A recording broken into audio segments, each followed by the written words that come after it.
Hi friends, ನಮಸ್ಕಾರ. ನಾವಿವತ್ತು ಮಾತನಾಡೋಣ ಗಿರಿಗಳ ಜಿಲ್ಲೆ ಎಂದು ಕರೆಸಿಕೊಳ್ಳುವ ಯಾದಗಿರಿ ಜಿಲ್ಲೆಯ ಬಗ್ಗೆ ನಿಮಗೆ ಎಷ್ಟು ಗೊತ್ತು. ಇದು ನಮ್ಮ ಕರ್ನಾಟಕದ 31 ಜಿಲ್ಲೆಗಳ ಸೀರೀಸ್ 5. ಯಾದಗಿರಿ ಎಂಬ ಹೆಸರು ಬರಲು ಕಾರಣ ಇಲ್ಲಿ ಆಳುತ್ತಿದ್ದ ಯದವರು. ಬೆಟ್ಟಗಳಿಂದ ಸುತ್ತುವರೆದ ಹಾಗೂ ಯದವರ ರಾಜಧಾನಿಯಾಗಿರುವ ಈ ನೆಲವನ್ನು ಜನರು ಯಾದಗಿರಿ ಎಂದು ಕರೆದರು. ಯಾದಗಿರಿಯಲ್ಲಿರುವ ಈ 3 ಸುತ್ತಿನ ಕೋಟೆಯನ್ನು ಚಾಲುಕ್ಯರು ನಿರ್ಮಾಣ ಮಾಡುತ್ತಾರೆ.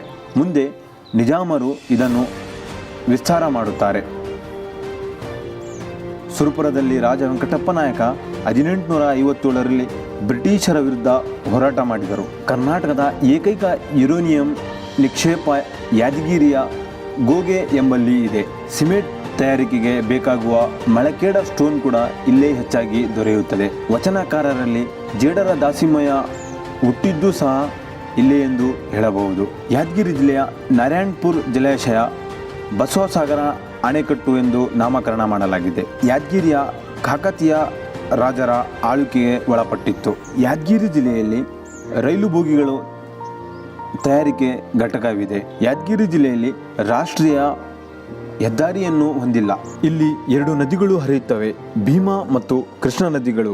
ಯಾದಗಿರಿಯ ಪ್ರಮುಖ ಪ್ರವಾಸಿ ತಾಣಗಳು Shahapur fort, Lumbini park, Yadgiri fort, sleeping Buddha hills, Bonal ಪಕ್ಷಿಧಾಮ, ಸುರ್ಪೂರು ಪ್ಯಾಲೇಸ್ ಹಾಗೂ ನಾರಾಯಣಪುರ ಡ್ಯಾಮ್ ಇಲ್ಲಿನ ಪ್ರಮುಖ ಪ್ರವಾಸಿ ತಾಣಗಳು ಎಂದು ಹೇಳಬಹುದು. ಇದಿಷ್ಟು ಆಗಿತ್ತು ಯಾದಗಿರಿ ಜಿಲ್ಲೆಯ ಬಗ್ಗೆ. ಇನ್ನೂ ನನ್ನ ಚಾನಲ್ ಸಬ್ಸ್ಕ್ರೈಬ್ ಮಾಡಿಲ್ಲ ಅಂದರೆ ಸಬ್ಸ್ಕ್ರೈಬ್ ಮಾಡಿ. ಈ ವಿಡಿಯೋ ಇಷ್ಟವಾದರೆ ಲೈಕ್ ಮಾಡಿ. ಮತ್ತೆ ಸಿಗೋಣ ಮುಂದಿನ ವಿಡಿಯೋದಲ್ಲಿ.